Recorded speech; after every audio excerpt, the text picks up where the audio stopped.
Cheers, everyone. Welcome to Riffin with HB. We're going to do stuff a little differently today. I'm thinking about calling this session Jam Sesh with Riffin with HB.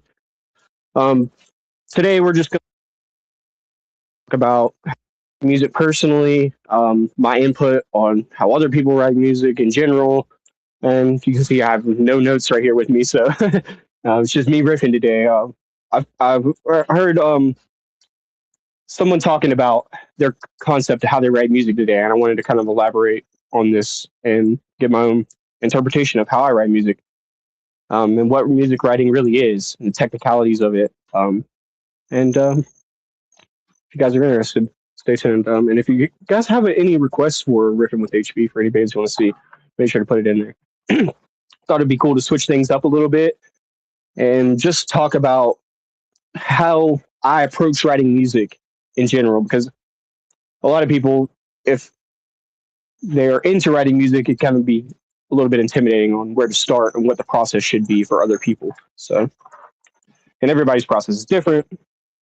And I won't mention the gentleman who I heard speak about this today, but we will cover him on an upcoming episode of Riffin. But just to let him have his word, and I want to have my word separately, but I did want to share his ideas, and I wanted to pick up on it a little bit.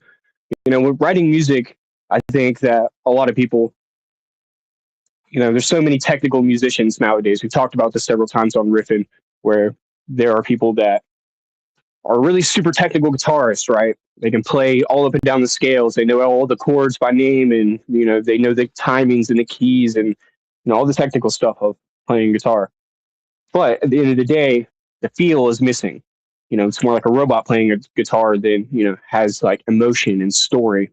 There's tons of musicians that that you could play a G chord, but you could put a little bit of swag on it, a little bit of like funk, a little bit of twang, depending on your style and what you're going for. And whenever I approach writing music, it's a little bit. I don't really know what my style or genre is going to be, and I try not to box myself up into that kind of thing. But when I start writing music, I'm thinking about all the different sounds, and we talked about this also on a recent episode. Music started to become more modern day with electronics and stuff like that. The possibilities became way less endless than they were before. And even a guitar or a piano, it gives you an infinite amount of sounds and things you can do with it. So I try to think about that today, like especially with different cultures. I try to think about maybe I want a tropical sound, and how do I get that tropical sound? Well, I need to go to these places that they are tropical and they play these instruments and these sounds. Or maybe I want to get a little bit of a country vibe to my song. So I'll start, I'm from the South, so I'll start like listening to people that are from there, and the songs that I grew up with. Or maybe I want a little bit more of a punk rock sound, so I'll study people who have listened to that, and that's kind of like what influences the style, the sound that I want to have. And that's an important thing for me to do, is to try not to box myself up in any rigid. Give me just a second here. I'm going to grab my headphones and switch them out. I'm dying. Just a sec.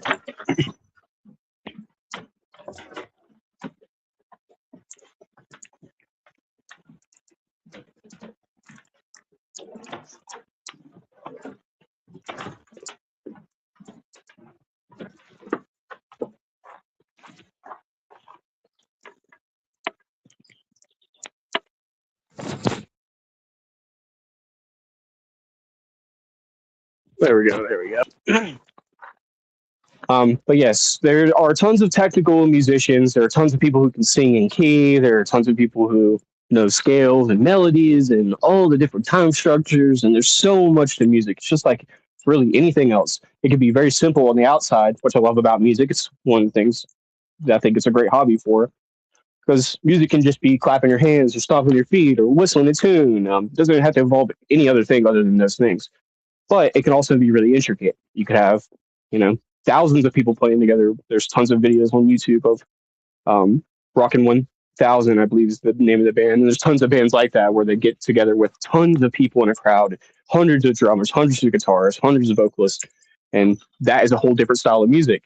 And there are tons of simple bands like Nirvana where it's, four people on stage, three or four people depending, and they're putting out their music. It's very simple, very melodic, kills it every time.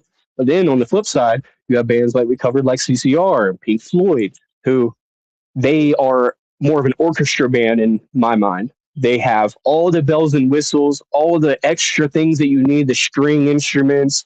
You have people playing violin, you have people playing organ, you have things that are adding to the ambiance of the sound, besides just the main members of the band. A band we recently covered that I love, one of my favorite bands, the Black Keys, they do this in their music a lot.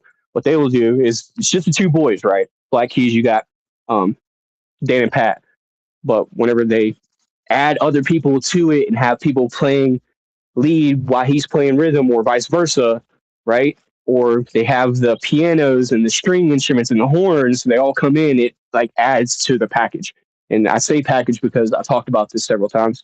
The idea when I think about music, when I think about sculpting music, I use movies and books as a really good representation because it's a package the way that you start with the foundation, right? Whether it be drums or whether it be you have some line that you created in your head while you're at work and you wrote it down. I'm staring at the sunshine. I want to be free. Like whatever line comes to your head in that moment, and you're like, I love this. This resonates with me. I'm gonna write this down. That's your foundation, your package, right? Your box. Then you start adding things to it. You want a little bit of twang to it, like I said. So you're like, you know what? Needs a little bit of like something twangy. So there's tons of instruments that you could add to add twang to. You can add harp, or you could add banjo. Obviously, is really an obvious one. And then you start to add your bow to it, which is your icing, your cherry on top of the cake. You're adding your whipped cream on top of your ice cream. When you get done, you're like, this is the thing that's going to perfect this. And that's whatever it is to you. It could be maybe I want to add a tambourine in or something crazy, something off the wall. Or could be something that you've developed in your style. You're like, I want to add sense to my music because this is what creates me, my style, and my song.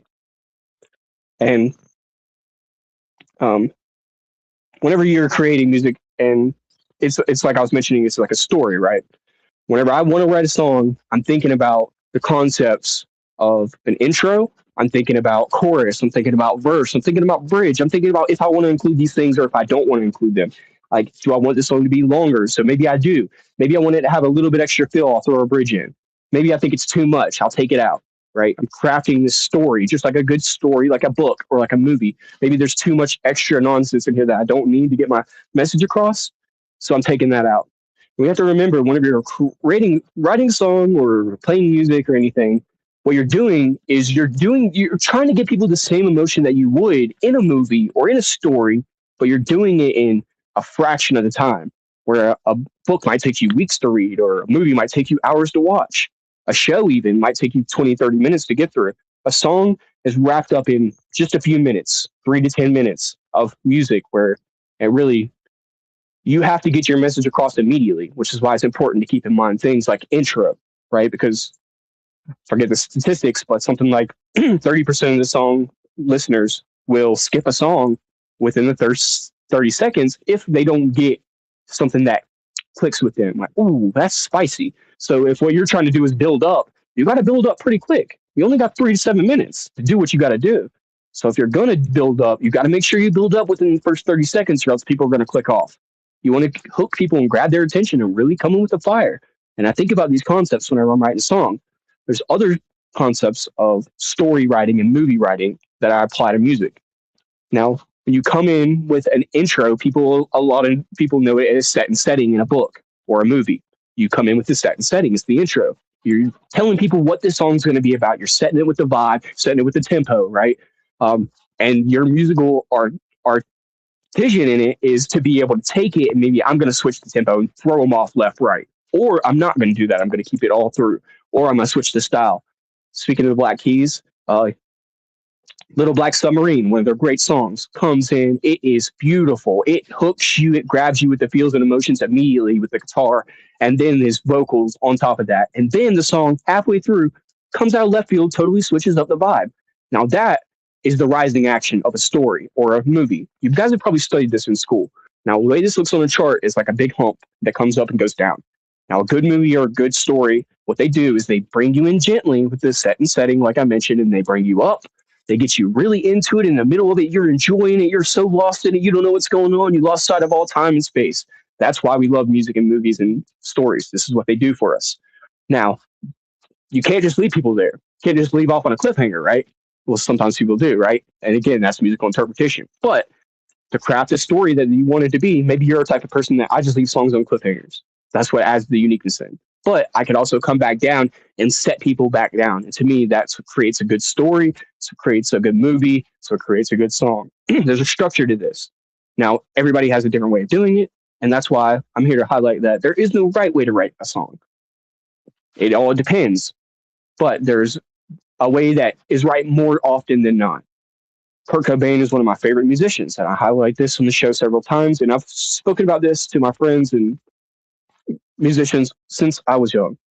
Kurt Cobain writes really simple music. You know, even Green Day is another perfect example of that. They write grunge chords, it's 4 chord melodies. And then Kurt Cobain also talked about this. If you guys actually studied and listened to him, um,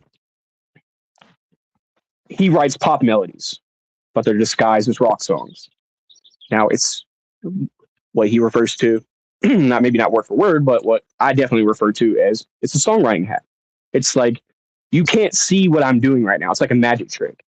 What I'm making you think is that, oh, this guy's he's writing a rock song. How is he doing this? Really, he's just studying structure, the way that certain songs are verse, chorus, bridge, chorus, or whatever, right?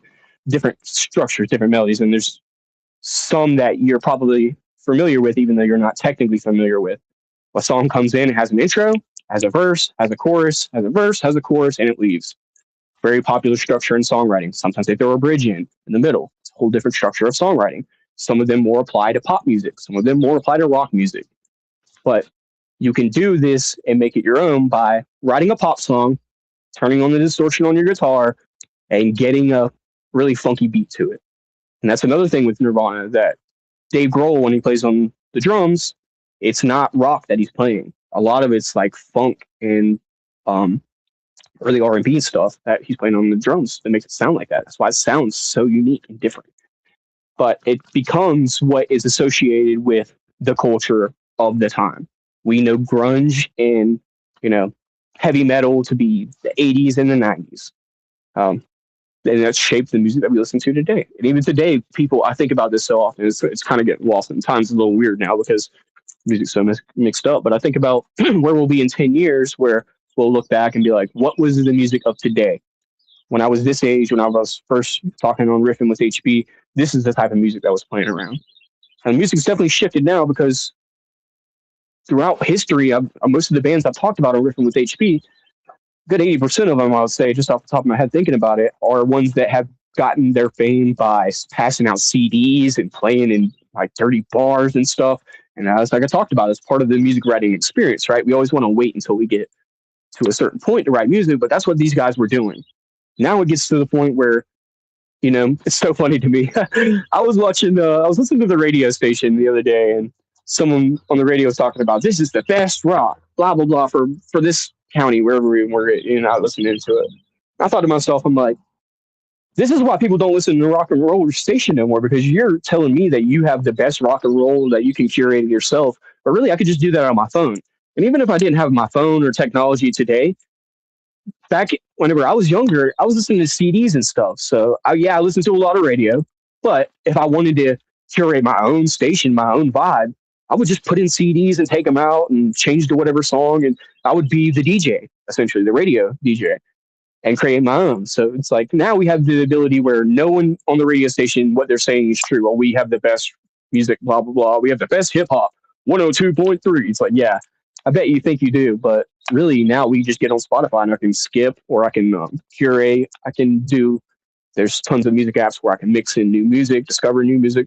That's what Riffin with HB is about. Show new bands that you probably never heard of, and how I discover them through a lot of online sources like Sugar Shack on YouTube, or through Spotify and mixing it up on my playlist, or iHeartRadio, tons of these different ways, right? And also being exposed to other people. When you go out and you go to the concerts, always absorbing this new music. And that is important to me, is that Personally, I don't know scales. Yeah, I know some scales, and I know chords. I can name several by name. You tell me an E flat minor, I have no idea what you're talking about. But that does not stop me from writing music, and it's never held me back. Now, one thing I always talk about often in life and on the show is you're never better for not knowing something. So it's important to learn these things. It's something I've started to branch into because I've noticed that it expands my horizons to be able to learn scales and learn chords. But that being said, it's never stopped me from writing music. I've never been halfway through a song and been like, you know what? I need an E flat minor. I need to learn this chord to be able to write this song. Because to me, I'm just going to find the puzzle piece that fits the best and put it there and make it work. And that shows not only confidence, but skill, right? This actor in this movie may not be the best, but we're going to put him right here. We're going to put him in makeup and we're going to fucking give him the best outfit and he's going to send it. We're gonna do what we have to do, and that's the attitude that you have to have when you're writing music or art or anything. Art is a perfect example of this as well. Painting.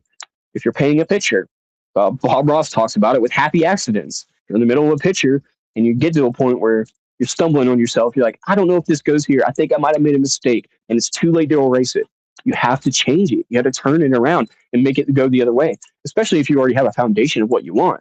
If I already have the drums and I have the guitar and I have everything, it's going to be harder for me to change the piano to what I want halfway through a song because now I'm having to rematch it to something that already exists that was made for something else. So it's what sometimes creates good songs. Pink Floyd in the band Money. I love to make this example to people. Money by Pink Floyd. There's a few different parts of the song that people are familiar with the most. Obviously, when it comes in, it's got the um, change machines, the money machines. So you can hear it, the change jingling around, the door slamming shut, right? That's very iconic. But the other two parts of the song that stand out are the bass, boom, boom, boom, boom, boom, boom, boom. And then you have the guitar that comes in. It's very classic fucking Pink Floyd. Now, these guys in the band were best friends. I believe, if I'm not speaking out of pocket here, that they didn't even record that song together in the same room. They recorded it totally separately because they couldn't even get along. Now, this is what creates tension in the band. This is what creates the pull that is unique to this band particular. Because now I'm like, ooh, that bass line is so good. You know what? I'm not going to let you show me up on this song. I don't want people to remember this song by the bass line alone. So what I'm going to do is I'm going to come in with that fire. Again, it's the passion, the intensity that you have. And you're using these little tools that I mentioned along the way as literally tools. If I don't have a screwdriver, screw it. I'll use a pocket knife. I'll make this work. Whatever I have in my toolbox, I'm going to use it. And the more things you put in your toolbox, more aces up your sleeve that you have. And now, whether you're writing music for yourself, whether you're writing music to be in a band or to be famous or whatever your idea of writing music is, these things are tools for you to be able to write your music and be a better musician. I'm really just riffing this off the top of my head. So those are the big points that I wanted to make. When I write a song, I'm thinking about intro. I'm thinking about tempo. I'm thinking about if I switch up the tempo, does that slow down the beat, make it more groovy, or is it not enough? Do I need that beat? And then with two tempos that I like to do, the way I think about it in my head are, it's really technically a 94 beat, but just to get like the technicalities out of the way, is there's two types of beats I like to do. It's the jumping in the crowd beat, like this, right? Boom, bop, boom, bop, boom, bop. Or you got the double time. Bop, boom, bop, boom, bop, boom, boom, bop, boom, bop, boom, bop. Or you could even slow it down, right? I could go boom, bop, bop, boom, boom, boom, bop, bop, boom, boom, bop. It's just concept of music. It's things that I can't put into words that somebody out there could be like, oh, what you're doing is blah, blah, blah. I don't know the technical terminologies, but what I do is I just mess with it. I just have fun with it. I'm like, this painting needs a little bit more green. I don't know what the hell this green is called. I'm just going to add a little bit more green. Oh, it needs to be a little bit darker green. Let me darken that shit up a little bit. Put that in there and see how I like it. If I don't like it, guess what? I'll take it out. If I don't like it all, I'll scratch it all and restart. And what you're doing right now is you talked about this. You're inviting creativity in the room, and now you're starting to understand my concept of what I've been speaking about this. You invite creativity in the room. You sit down with a pen and a paper with an idea in your head. It might be a beat, might be, like I said, a word, a phrase, or something that you came up with, or you're standing around whistling something, and now you're like sitting there with that pen and paper, and you're tapping. Okay, what do I do here? Maybe, oh, I know what I need to do. I want I want a funkadelic vibe, or I want an EDM vibe, and then it starts to build. Now you have your sound, your style. Again, you're setting your setting. You're starting to build the idea, the colors that you want in your picture, the people that you want to be acting in your play, the instruments that you want in your song. This is what you're starting to do. Now, whether I want my voice to be the instrument, maybe I don't even want vocals in it, maybe I want bass in it, maybe I don't want bass. There's tons. Look at all the examples of the bands we covered on Riffin with HB. There's tons of people who are doing shit totally different. People that use synths, people that don't, people that use electronics, people that don't, people that are acoustic players, people that aren't acoustic players, people that play with other people in the band, people that don't, people that play with 20 people in a band, people that play with 2 people in a band. We've covered it all. I've even covered people that play with just one person in the band and they still kill it. Mahali, actually, is the person we covered on 2 episodes ago on Riffin with HP. Totally kills that shit by himself. And yes, like I mentioned, he can add in people, like he has a band that he can play with, but he can also do it by himself. He can loop the pedals and play the drum beats. Tash Sultana got her famous start. You guys may or may not be familiar with her on YouTube doing this kind of thing in her bedroom, just playing by herself, creating the drums, starting with a drum beat. I like this. I like where this is going. Let me add in some guitar. This is the vibe I'm looking for. What else can I add? Layer it. It starts to layer like a cake. And that's where, like a painting, right? Like a movie. It starts to come in with this layer first. Now I'm going to add this layer over. I got my background. Now I got my forefront. Now I'm adding my highlights. Now I'm adding the details. It's the same thing with music. Anyone can write music. Simple. Doesn't have to be complicated. And the gentleman who I mentioned earlier in the show, this is the point that he mentioned that I wanted to elaborate on. And whoever's telling you that they know how to write stories or write movies or act or write music, and there's an elaborative process that they go through, they're fucking lying to you. Really, it's as simple as feeling. That's what music is. That's what inspiration is for stories and movies. It's just feeling. They might try to make it seem more complicated because it makes them sound fancy or smart. Oh, well, what I do is I always do the minor chords because it adds a different ambiance to my sounds. Like, yeah, that might be their deal. But it's a lot more simple than that. All you have to do is clap your hands and stomp your feet, start singing some words. That's what music is. That's how music formed. People smacking on sticks on trees and people whistling through pieces of wood like flutes or didgeridoos, and people making string instruments like guitars eventually later on, and pianos and stuff. And again, that's where it starts to build. Best way to do it is to start with simple. Don't try to exert yourself by getting too elaborate with these ideas. Just start basic. Start with just writing on a piece of paper and whatever your instrument is, whether it's drums or guitar. And if you can find other people to play with, if that's the route you're going, go out there. And there's just tons of people who are putting ads in for band members and looking for them all the time. You just have to look for it. I promise you it's true. When you start to look, you're going to take really seriously what I'm saying.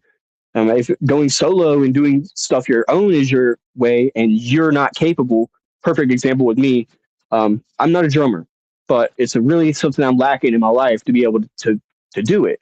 And yeah, I can learn how to do it, but I need somebody with inspiration and the feel and the vibe, like I was saying. And if you can't find it, you have to find somebody with it. So that might be technological. God bless AI for today. People used to hate auto-tune and stuff back in the day. Now everyone uses it. AI is no different. So if you can't create the drums that you want by getting someone to play them for you, you can easily do it on a drum pad, or you can do it on music making software like Audio, Audacity rather, or there's Fruit Loop Studios. There's tons of different recording apps. I personally use FL Studios. But then when you start to do that, if later on you find somebody that you maybe want to play your music, or again, it's however you want to do it, it starts to be like there's no rules to this kind of thing. And if people say that there are, they're either trying to chokehold the market and make it seem like you can't get in, or they're just trying to make it seem like they know something that you don't know. They're more intelligent and more advanced. It's some of the best musicians that we know are some of the most simple.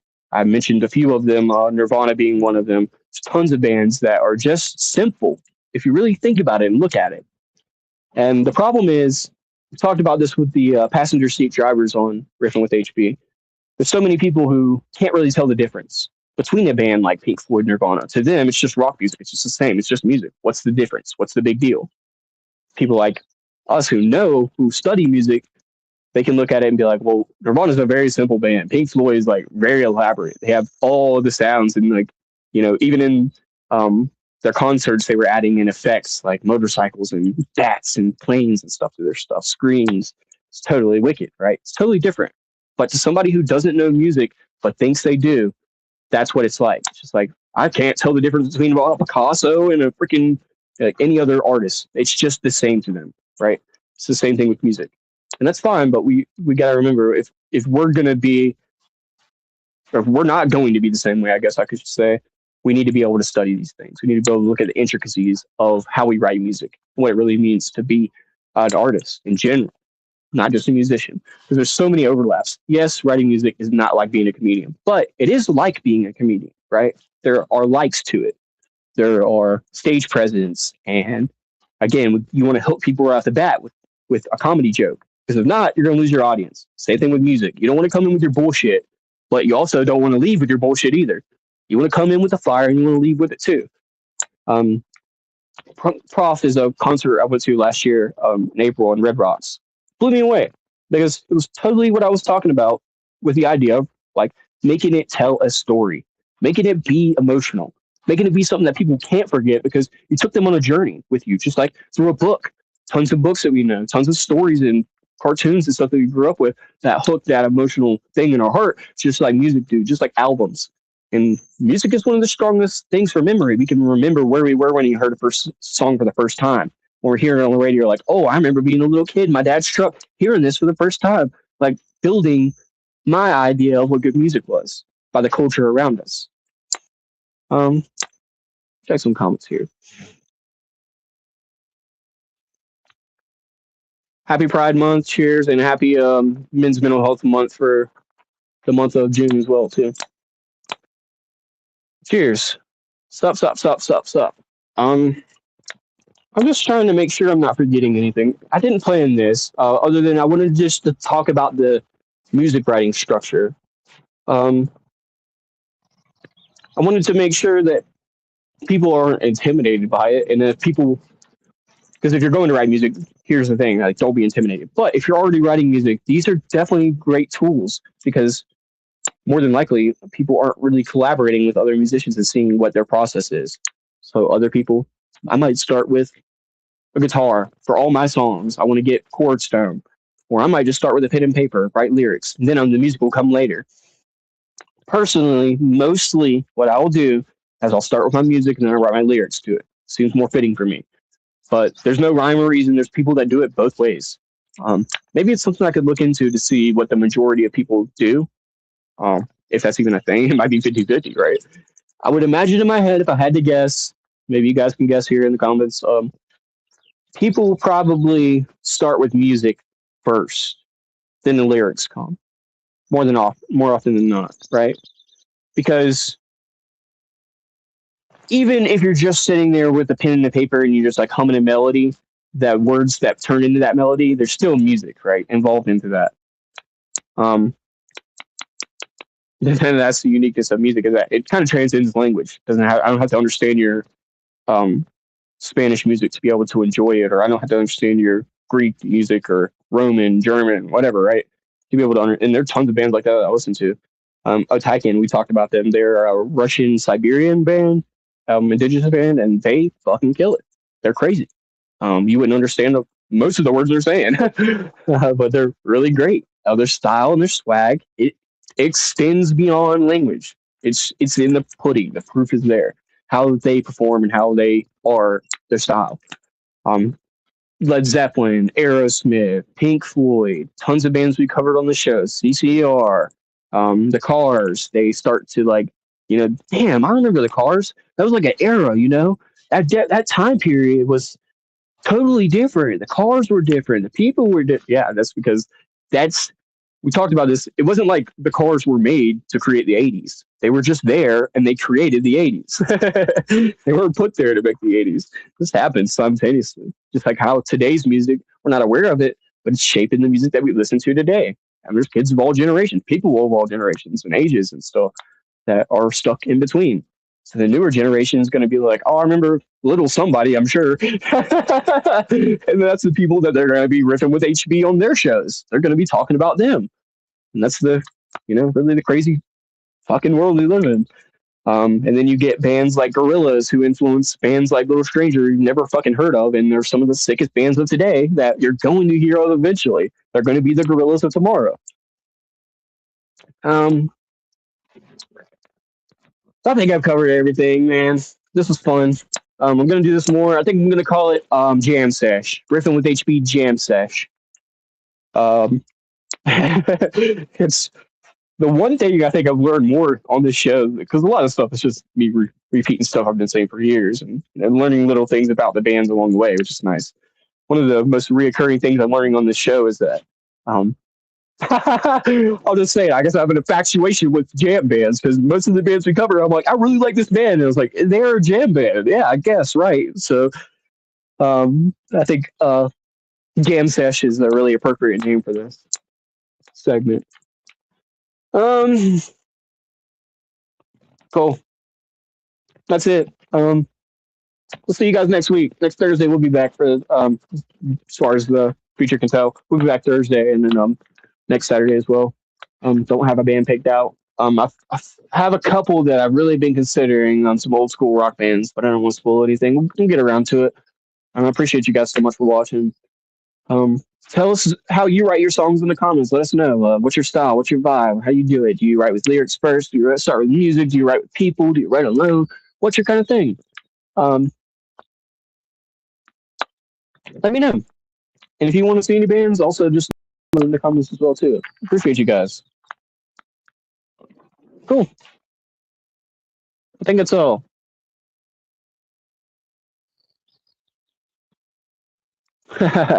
Cool. Bye everyone. You guys have a great rest of your night.